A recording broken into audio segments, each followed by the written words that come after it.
नमस्ते, आप देख रहे हैं न्यूज़ 18। मैं हूं हर्षित जोशी और मेरे साथ राजस्थान जयपुर से मौजूद हैं मेरे वरिष्ठ सहयोगी भवानी सिंह।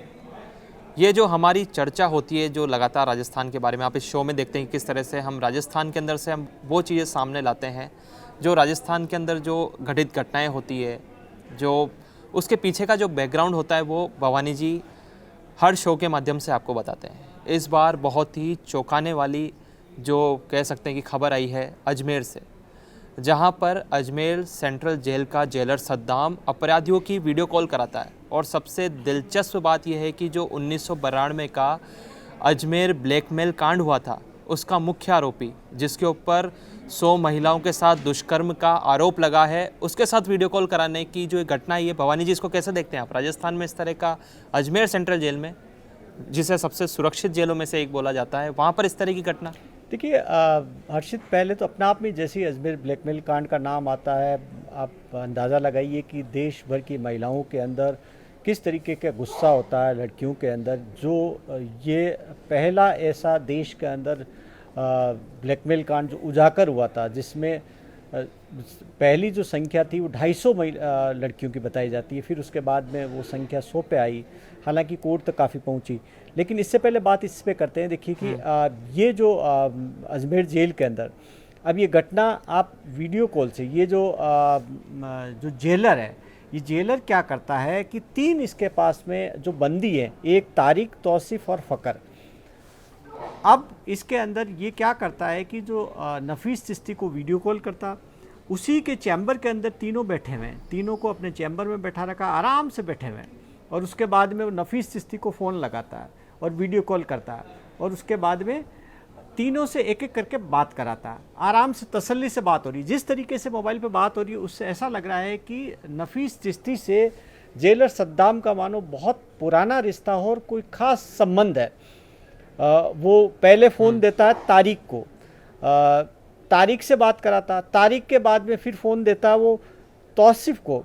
अब देखिए कि तौसीफ कौन है। अपने आप में और भी चौंकाने वाली बात है, तौसीफ जो आतंकी संगठन है बब्बर खालसा इंटरनेशनल, उसका आतंकी है। इस पर आरोप ये है कि ये जो बब्बर खालसा के आतंकी है, उनको हथियार मुहैया कराए इसने, ये ड्रग्स मुहैया करा रहा था। तो एक तरह से उनके लिए लगातार काम करने वाले उस आतंकी संगठन से जुड़े सदस्य की बात किससे करवा रहा? नफीस चिश्ती से। नफीस चिश्ती वो जो अजमेर ब्लैकमेल कांड का मास्टरमाइंड है। पहले तो ये देखिए कि इस जेलर को ये न तो शर्म आई, न संकोच हुआ, न इसको ये कि वो एक जेल का एक अधिकारी है, उसकी एक जिम्मेदारी बनती है। और किस जेल के अंदर है? उस अजमेर की हाई सिक्योरिटी जेल के अंदर, जो देश की गिनी चुनी जेलों में से एक मानी जाती है, जो सुरक्षित जेलें मानी जाती। हालांकि अब सुरक्षित नहीं कहेंगे, क्योंकि इससे कुछ वक्त पहले ही यहाँ पर 29 जून को ही जो कुख्यात डकैत है जगन गुज्जर, उसकी हत्या इसी जेल के अंदर हुई है। तो उस आराम से बात करा था। अब आप देखिए कि पूरी बातचीत का जो टोन है, लहजा, उससे जो वीडियो है, उससे वीडियो कॉल में साफ नज़र आ रहा है कि बिल्कुल तसल्ली से बात हो रही है। फिर उसके बाद में नफीस कहता क्या है? नफीस कहता है कि इनका ध्यान रखिएगा, इनको कोई परेशानी नहीं हो। एक नरेंद्र का नाम का और लिया जाता कि मैंने उसको भेजा, यानी कि जेल के अंदर कुछ सामान शायद नफीस वहाँ पर पहुँचा रहा होगा जेलर के माध्यम से, और जो बाकी व्यवस्थाएं जिस तरीके से कर रहा होगा, ऐसी अंडरस्टैंडिंग। ऐसा लग रहा है कि जेल नहीं मानो कि कोई घर हो, कोई दावत खाना हो, कोई पार्टी चल रही हो।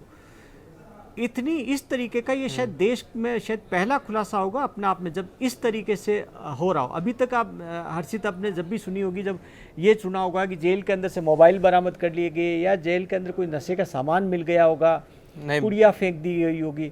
लेकिन इस तरीके से, वो भी वीडियो कॉल से, और वो भी जेलर जिसका है, अब जिसका काम है ये इस पर नज़र रखना, निगरानी रखना। हालांकि अभी अब उस जेलर को सस्पेंड कर दिया सरकार ने, उसके खिलाफ एक्शन लिया, लेकिन ये एक्शन काफ़ी नाकाफ़ी है। और ख़ास तौर पर भवानी जी जिस तरह से जो सद्दाम है, जेलर है, वो नफीस को बोलता है ओके चाचा। मतलब ऐसा लग रहा था कि घर के अंदर बैठे हुए हैं, वो मान लो सेंट्रल जेल ना हो, वहाँ पर कैदी ना हो, जबकि पारिवारिक सदस्य बैठे हैं और आराम से वो हंसी मजाक कर रहे थे वीडियो कॉल पे। ये कितना संगीन है। और आपने खुद बताया कि वहाँ पर बब्बर खालसा से जुड़ा हुआ जो आतंकी है, उसकी वीडियो कॉल कराई जा रही थी। ये तो बहुत गंभीर प्रश्न खड़े करता है। देखिए, बिल्कुल अपने आप में काफ़ी गंभीर है। और वो तो जैसे ओके चाचा बोल रहा है उससे ही लग रहा है कि कितना कंफर्टेबल है, और बात करने का अंदाज से ही लग रहा है कि कोई ऐसा नहीं है कि किसी ने किसी के माध्यम से अचानक बात की हो। ऐसा लग रहा है कि शायद लगातार बात हो रही होगी। ये खुलासा हो गया। इसका मतलब ये है कि सद्दाम से जब चाहे नफीस सद्दाम के ज़रिए इन कैदियों से इनसे बात करता रहा। इसके अंदर अब कार्रवाई होगी वो अलग बात है, लेकिन अभी आप देखिए कि इसी जेल के अंदर 3 दिन पहले का एक वाक्य और हो जाता है। एक जेलर महिला प्रहरी है, वो क्या करती है कि 2 महिला बंदियों को जेल से बाहर प्राइवेट गाड़ी के अंदर लेकर बाहर चली जाती है और बाहर घुमाती है आराम से जेल के अंदर। तो अब जेल एडमिनिस्ट्रेशन अजमेर का कर क्या रहा है इससे पता लग रहा है। हालांकि उसको भी उसके खिलाफ भी कार्रवाई हुई सस्पेंड करके, और जांच उसके अंदर जांच बैठा दी गई, लेकिन जांच करना सस्पेंशन करना ये नहीं है। सवाल ये है कि अजमेर जेल के अंदर आखिर जो जेल एडमिनिस्ट्रेशन है वो काफ़ी उस पर गंभीर चार्जेज है, और ये चार्जेस तब और आए थे जब 29 जून को जब डकैत जगन गुज्जर की हत्या की थी। वो जगन गुज्जर जो चंबल का लास्ट डकैत और सबसे कुख्यात डकैत माना जाता था, जिसका राजस्थान, मध्य प्रदेश और उत्तर प्रदेश 3 प्रदेश का वांटेड डकैत था जगन गुज्जर। उसको अजमेर की हाई सिक्योरिटी जेल के अंदर रखा गया, और आप देखिए कि जब उसकी हत्या की गई थी, जिस सेल के अंदर था अजमेर की हाई सिक्योरिटी जेल में, बैरक्स के अंदर भी सीसीटीवी कैमरे लगे हैं। पूरी जेल के अंदर सीसीटीवी कैमरे हैं, और हर बैरक के अंदर अलग कैमरे भी लगा रखे हैं। उस टाइम जब इसकी हत्या की गई थी तब जगन के जिस सेल के अंदर था उसका कैमरे पे आप देखिए कि उसको कवर कर दिया गया, और उसके बाद में उसकी हत्या कर दी गई। जिस विष्णु ने हत्या की थी उसने खुद ने आराम से खुशी खुशी जिम्मेदारी ले ली, और ये भी आप देखिए कि 5 घंटे तक जेल एडमिनिस्ट्रेशन को पता ही नहीं लगता कि उसकी हत्या हो गई। तो अजमेर जेल के अंदर अगर ऐसा हो रहा है तो आप अंदाज़ा लगाइए कि जेलों की क्या स्थिति है। और अजमेर जेल के अंदर इसी मतलब ये कह सकते हैं ना अपन अजमेर जेल के लिए तो हम ये कह सकते हैं ना कि अंधेरी नगरी का चौपट राजा, ये वाली कहावत ही हो रही है। जेलर साहब भी खुद जब वीडियो कॉल करवा रहे हैं, और वहाँ पर आपने कहा जिस तरह से कुख्यात अपराधी जगन गुज्जर की हत्या हो जाती है, किसी की हत्या हो रही है, कोई वीडियो कॉल करा रहा है, मतलब मन में आया जो हो रहा है वहाँ पर। और एक सवाल ये भी था भवानी जी, जो नफीस था वो कहाँ था जब उससे वीडियो कॉल करवाई जा रही थी? नफीस देखिए आराम से अपने घर से बात कर रहा था, उस वक्त आराम से बैठा हुआ जैसे उसकी आप तस्वीर देखेंगे उससे वो भी देखेंगे। और नफीस आप देखिए कि अजमेर दरगाह से जुड़े हुए, ये खादिम परिवार से जुड़े हुए लोग हैं। और आप अजमेर दरगाह के अंदर जो खादिमों की जो चिश्ती परिवार है, ज़्यादातर खादिम है इनके परिवार से जुड़े हुए। और इस पर आरोप यही नहीं है कि अजमेर ब्लैकमेल कांड का मास्टरमाइंड था। ये बुकी सट्टे का काम करता था, और क्रिकेट का सट्टा लगाता था। 5.5 करोड़ के सट्टे एक बार सट्टा लगाते हुए एक IPS ने इनको पकड़ा था, विकास कुमार ने। एक बार इन्होंने गुजरात पुलिस ने के वांटेड स्मैक के अंदर था, उसकी तस्करी कर रहा था। तो ऐसा अपराधी आप अजमेर ब्लैकमेल कांड से जैसे ही इसने जमानत पे छूटा, उसके बाद में इसने सट्टा लगाना शुरू कर दिया, इसने ये स्मैक बेचना शुरू कर दिया, यानी कि हर तरीके के अपराध में लिप्त था। और थोड़ा सा इसको पीछे ले जाते हैं, देखिए कि जो अजमेर ब्लैकमेल कांड है अपना आप में काफ़ी हिला देने वाला कांड था। आप उसका मास्टरमाइंड है, आप देखिए कि उससे बात करा रहे हैं, अपना आप ही बड़ी बात है। ये नफीस चीज़ भवानी जी, जिस तरह से ये नफीस है, इसको सजा हुई थी, या ये जेल के बाहर पैरोल पे है, या जमानत पे छूटा हुआ है, या ये सजा कंप्लीट कर चुका है? देखिए नफीस चिश्ती को आजीवन कारावास की सजा हुई है, ये अभी जमानत पर है। 2024 में ही नफीस चिश्ती समेत 6 आरोपियों को सजा हुई थी। अजमेर ब्लैकमेल कांड में कुल 18 आरोपी है। 18 आरोपियों में से 15 को सजा हो चुकी है, 9 को पहले सजा हो गई थी, और ये 6 को अभी 2024 में सजा सुनाई। एक अभी भी फरार है जो अमेरिका के अंदर है, एक ने सुसाइड कर लिया। और अभी इस पूरे केस के अंदर जो 18 पीड़िताएं थी जो कोर्ट के अंदर गवाही देने पहुंची थी, बाकी विटनेस के लिए नहीं आई थी इस पूरे मामले में। ये जब आप देखिए कि ये हुआ कैसे, अपना आप में बड़ी चौंकाने वाली बात है कि अजमेर के अंदर सोफिया कॉलेज काफ़ी नामी कॉलेज मानी जाती है, और उस वक्त अपना आप में राजस्थान ही नहीं देश भर में सोफिया कॉलेज का नाम था, जिसमें प्रतिष्ठित घरों की लड़कियां वहाँ पर पढ़ती थी। उस दौरान ये नफीस ये चिश्ती और इसका भाई एक है फारूक चिश्ती, वो फारूक यूथ कांग्रेस का अध्यक्ष था और ये उपाध्यक्ष दोनों, और उस टाइम रघु शर्मा है वो यूथ कांग्रेस के राजस्थान के अध्यक्ष थे। इन दोनों ने अजमेर के अंदर काफ़ी सारे चिश्ती परिवार के लोगों को संगठन में इन्होंने शामिल कर लिया था, और उसके बाद में इन लड़कियों को, इनमें से कुछ को तो ये लालच दिया गया कि वो उनको संगठन से जोड़ेंगे, कुछ को किसी मदद के नाम पर बुलाया गया और ब्लैकमेल करना शुरू किया। उसमें से सबसे पहले एक लड़की को ब्लैकमेल किया, उसके साथ इन्होंने उसका शोषण किया, उसके साथ रेप किया, और ये फार्म हाउस पर पार्टियां करते थे वहाँ पर। आरोप कई सारे हैं कि ये भी आरोप है कि ये जो इनको मजबूर करके लड़कियों को कई लीडर्स के पास ले जाते थे, कई सारे इन पर संगीन आरोप है, और ये संख्या काफ़ी बड़ी है। अजमेर के जो स्थानीय पत्रकार 250 तक बताते हैं इसकी संख्या, हालांकि औपचारिक रूप से जो क्योंकि 18 लड़कियां जब लास्ट में गवाही देने पहुंची तो वो है संख्या, लेकिन यह आंकड़ा काफ़ी बड़ा रहा अपने आप में। और ये जो अजमेर की गवर्नमेंट कॉलेज है, अजमेर की काफ़ी फेमस कॉलेज है, गवर्नमेंट कॉलेज के अंदर ये लोग जो चिश्ती परिवार के लोग थे, ये लोग वहाँ जाते थे, खादिम जाते थे, वहाँ पर इन्होंने अड्डा बना रखा था कि किस तरीके से टारगेट किया जाए लड़कियों को, और एक एक करके इन्होंने इस तरीके से लड़कियों को टारगेट किया, जाल में फंसाया, फिर उनको फार्म हाउस ले जाते। कहा जाता था कि नशीली इन्होंने दवाइयाँ दी इन्होंने इनको, और उसके साथ में इनके साथ में गैंगरेप तक हुए। और एक लड़की ने हिम्मत करके, आप इस पूरे इसका खुलासा अगर नहीं होता, अगर एक लड़की हिम्मत नहीं करती, वो सोफिया कॉलेज के पास में ही रहती थी, और एक दूध वाले को उसने बताई थी, अपनी पीड़ा बताई थी। तो दूध वाले ने एक वहाँ पर एक पुलिस कांस्टेबल है जो वहाँ CST के अंदर स्पेशल सेल में काम करता, उसके पास लेकर गया, उसको उसने बताया कि इस तरीके से हो रहा है।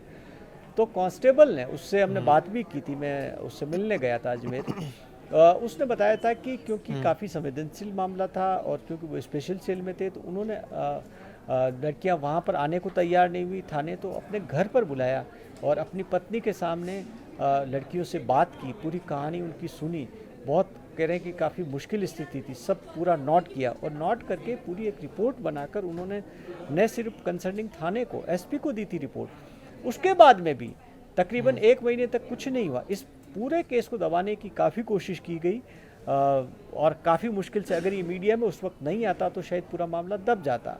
इसमें कई बड़े बड़े नाम जिन लोगों के शामिल थे, और एक लीक होने की वजह ये नहीं थी कि अजमेर में क्योंकि ये जो ब्लैकमेल करने के लिए जो फ़ोटो लेते थे, उस वक्त तस्वीरें ली जाती थी, तो न्यूड फ़ोटो लेते थे इनकी।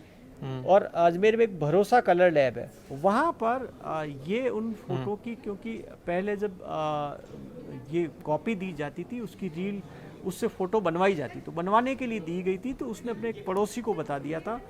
ऐसे करके बात फैलती गई आगे, फिर पता लगा था कि इस तरीके से हो रहा है।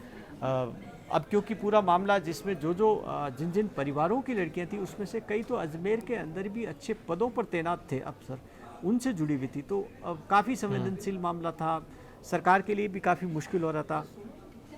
तो इस पूरे मामले को, लेकिन नहीं, ये आपने जिस तरह से बताया ना कि ये परिवार जो थे, परिवारजन काफ़ी प्रभावशाली परिवारों की जो बच्चियां थी सोफिया स्कूल के अंदर, तो जो ये दरिंदगी का काम है ये 1992 में भी हुआ था, अजमेर ब्लैकमेल कांड वाला। उसके बाद लगातार आप देखिए ना, इनका पूरा परिवार तो इसी के अंदर शामिल है, आज भी वो जेल के अंदर है, चल रहा है ये लगातार काम इस तरह का। चाहे वो अब ब्लैकमेलिंग ना हो तो दूसरे धंधे तो चल ही रहे, जिसमें ये कोई चाचा है, कोई ताऊ है, ये सब रिश्तेदार तो जेल के अंदर है। एक बार बैठा हुआ है दरिंदा, वो जमानत मिली हुई है उसको। देखिए, यही अपनी बड़ी बात है कि इसको जो ज़मानत मिली हुई है, इसके अलावा कई ज़मानत पर छूट गई। इस पूरे केस की जो ट्रायल है वो अपने आप में काफ़ी सवालों के घेरे के अंदर है, क्योंकि जब से ट्रायल शुरू हुई, आप देखिए कि इसकी ट्रायल शुरू होती है 1992 में खुलासा, ये 90 के अंदर ही ये होता है, लेकिन 1992 में खुलासा होता नहीं, यानी कि 2 साल तक तो उनका शोषण होता है। 92 में खुलासा था। उसके बाद में जब ये ट्रायल, इसका केस चलता है, 2003 के अंदर पहली बार कोर्ट के अंदर इनको सज़ा सुनाई जाती है। तो अब इसके अंदर हुआ ये कि ज़्यादातर लोग फरार हो गए थे। ये नफीस फरार हो गया। नफीस 2003 के अंदर दिल्ली के अंदर दिल्ली पुलिस ने इसको बुरके के अंदर पकड़ा था, ये भी भाग गया था। तो ज़्यादातर आरोपी थे भागे गए या भगाए गए। आरोप ये भी है कि कई ऐसे पॉलिटिकल पर्सन्स जो बड़े नेता, जिनका बड़ा नाम है राजस्थान की सियासत में भी, कह रहे हैं इनको बचाने का काम किया, कई पुलिस के ऐसे बड़े अधिकारी जिनको कह रहे हैं कि इसी वजह से इस ब्लैकमेल कांड के अंदर जो रिपोर्ट दी थी, जो बनाई थी चार्जशीट, वो कमज़ोर चार्जशीट बनाई थी, उसका उनका इनाम अलग तरीके से फ़ायदा दिया गया, लेकिन उसका नुकसान ये हुआ कि आज देखिए कि आज नफीस जैसे बाहर बैठे हुए हैं उस कमज़ोर चार्जशीट की वजह से। इसको आजीवन कारावास की सज़ा है, लेकिन जिस तरीके की जो जांच थी उसके अंदर, उसी में धीरे धीरे आरोपी छूटते गए। तो पहले भवानी जी, आपसे एक आखिरी सवाल है कि इसके अंदर अब क्या चल रहा है, अब क्या कार्रवाई हो रही है? राजस्थान का जो प्रशासन है, जो एडमिनिस्ट्रेशन है, वो क्या कार्रवाई कर रहा है? ये वीडियो सामने का, और सबसे दिलचस्प बात ये है कि जो जेल के अधीक्षक है वो कह रहे हैं कि मुझे तो मीडिया से पता चला, इस तरह की वीडियो कॉल भी होती थी।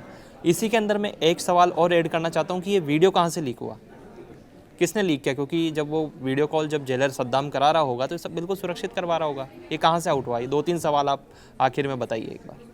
देखिए, अब इससे तो आप अंदाज़ा लगा सकते हैं कि वीडियो लीक होना इतना आसान नहीं था, क्योंकि नफीस ने बात की थी, वीडियो कॉल सद्दाम के फ़ोन से हो रहा था। तो रिकॉर्डिंग जो जहाँ से हुई है, जहाँ से बाहर आई है, वो नफीस के इधर से ही बाहर आई थी। किसी ने रिकॉर्ड किया था फ़ोन में और उसके बाद में वो रिकॉर्डिंग बाहर आ गई अभी। लेकिन अभी इसको स्वीकार कोई नहीं करेगा। अब इस पूरे मामले की जांच शुरू कर दी गई है और इनको क्योंकि सद्दाम के खिलाफ तो कार्रवाई हो ही रही है, इसके अलावा इसमें जेल एडमिनिस्ट्रेशन के खिलाफ और बड़ी कार्रवाई की ज़रूरत है। और अब शायद राजस्थान सरकार के लिए अब अगर सजग नहीं हो, सोचे नहीं जेलों को लेकर कि जेलों के इंतज़ाम कितने ख़राब हो रखे हैं, कि अगर आप हर्षित सोचिए कि उस जेल के अंदर, अजमेर की हाई सिक्योरिटी जेल के अंदर, अगर मान लीजिए कि कोई जेल का अधिकारी है, जेलर है, वो अगर बात करा रहा है वीडियो कॉल, तो राजस्थान की बाकी जेलें उसमें तो आप अंदाज़ा लगाइए कि आराम से आना जाना सब कुछ हो रहा होगा, क्योंकि वहाँ तो इतनी सुरक्षा भी नहीं, जितने सीसीटीवी कैमरे हैं, जितनी निगरानी है, जितने लेवल का सुरक्षा घेरा है, वो सब चीज़ें वहाँ पर नहीं है। क्योंकि यहाँ पर तो लॉरेंस भी इसी जेल के अंदर 2020 में बंद रहा था, साबरमती जेल में शिफ्ट किया, उससे पहले लॉरेंस इसी जेल के अंदर बंद था। ऐसे ही कई खूंखार आतंकी बंद रहे थे। तो इस जेल की सुरक्षा का उदाहरण दिया जाता था कि अजमेर की high security jail safe jail है। अब कैसी सेफ जेल है, ये खुलासा हो गया सामने। तो अब और पुलिस अधीक्षक ये बोल रहे हैं कि हमें पता नहीं, हमें तो मीडिया से पता चला कि हमारी जेल के अंदर क्या हो रहा है। देखिए इस विडंबना को, देखिए आप। अब देखिए कि ये बात छुपाने वाली बात है कि हमें पता नहीं था और हमें मीडिया से पता चला। ऐसा हो नहीं सकता कि जिस जेल का एक जेल प्रहरी महिला जेल प्रहरी 2 महिला बंदियों को बाहर घुमाने ले जाए कार के अंदर, और एक जेलर जो फ़ोन से अपने मोबाइल से वीडियो कॉल कराए, और जेल सुप्रिटेंडेंट करें मुझे कुछ पता नहीं। अगर उनको कुछ नहीं पता तो उनको तत्काल इस्तीफा देना चाहिए, या सबसे पहले कार्रवाई जेल सुप्रिटेंडेंट के खिलाफ करनी चाहिए, उनको सस्पेंड किया जाना चाहिए कि आप कर क्या रहे हो, अगर आपको यही जानकारी नहीं है। और उस जेल के अंदर जिसमें पल पल की चप्पे चप्पे पे, अजमेर जेल के बारे में कहा जा रहा है कि ऐसा कोई कोना नहीं होगा जो कैमरे की जद में नहीं होगा, तो फिर उनके कैमरे की जद में जेलर बात कराते हुए क्यों नजर नहीं आया? कैसे उसको ऑफिस में इतनी इजाज़त मिली हुई थी? वो जेल सुप्रिटेंडेंट कह रहे थे कि देखिए कि बंदियों को तो मोबाइल नहीं है, ये तो जेल के जो अधिकारी है, क्योंकि ये जेलर हैं इसलिए इनके पास में था। अगर अफसर अगर इस तरीके से काम करेंगे तो जेलों के अंदर फिर उसके बाद में तो अब जेल जाना, लोग गुनाह करने के बाद में एक तरह से ये मानेंगे कि स्वर्ग है। जेल क्यों, सज़ा क्यों सुनाई जाती, क्यों जेल भेजा जाता है? क्योंकि वहाँ पर कहते हैं नरक की सज़ा भुगते। तो अगर ये नरक है तो फिर तो बाहर अपराध कैसे रुकेगा? क्योंकि अपराध तभी रुकेगा जब जेल के अंदर नियम सख्त होंगे, जब उनके वहाँ पर कोई फैसिलिटी नहीं दी जाएगी, और जब वो वहाँ परेशान होंगे तो बाहर आएंगे तो अपराध नहीं करेंगे। अब तो जेल से बैठे बैठे अपराध, अगर अब इससे ये भी अंदाज़ा लगाइए केवल बात कराने का मसला नहीं है। अब ऐसा तो नहीं है कि वो बाहर जो अभी धमकी दी जाती है अलग अलग कई तरीके के, जैसे लॉरेंस गैंग को ऑपरेट करती है जेल से, कैसे यही अपराधी अजमेर जेल के अंदर बैठकर, ऐसा तो नहीं है कि अंदर बैठकर बाहर हत्याएं करा रहे हो, बाहर रंगदारी वसूल रहे हो, ये सब चीज़ें। तो जेल अपने आप में अपराध के अड्डे बन जाए तो आप देखिए कि समाज के लिए कितना खतरनाक है। जी, वो भवानी जी कहते हैं ना कि कातिल को जमानत मिली मानो कत्ल की फिर इजाज़त मिली। जिस तरह से आपने देखा होगा कि जो चिश्ती है वो बाहर बैठा हुआ है, वीडियो कॉल कर रहा है, ये हमारे समाज की कह सकते हैं दुर्भाग्य है कि इस तरह के अपराधी बाहर बैठे हुए हैं, और उसके जो रिश्तेदार है जो जेल के अंदर है, और जो जेलर है जिसके ऊपर जिम्मेदारी है, इसको सिस्टम की विडंबना कह सकते हैं कि वो वीडियो कॉल करवाता है। उसके बाद जो वीडियो कॉल है उसके बाद जेल अधीक्षक को बाद में पता चलता है कि हमारी जेल में तो ये कार्यक्रम चल रहा है। जिस तरह से आपने पहले ही बताया कि जगन गुज्जर की हत्या हुई, महिला कैदियों को घुमाने लग गए, अब ये वीडियो कॉल। तो उम्मीद है जिस तरह की जो दृश्य सामने आ रहे हैं अजमेर जेल से, तो काफ़ी दुर्भाग्यपूर्ण है एक हमारे सिस्टम के लिए भी, हमारे लिए भी, कि किस तरह से जो कह सकते हैं कि बलात्कार किए महिलाओं का, जिनके साथ यौन शोषण हुआ, वो अपराधी आराम से बैठे बैठे अपने रिश्तेदारों के साथ जेल के अंदर वीडियो कॉल कर रहा है। उम्मीद है कि सरकार इस पर ज़रूर चिंतन करेगी, सिस्टम इस पर ज़रूर कड़ा कह सकते हैं कि हंटर चलाएगा, ताकि इस तरह की घटनाएं फिर से ना हो। भवानी जी, हमसे बात करने के लिए आपका बहुत बहुत धन्यवाद।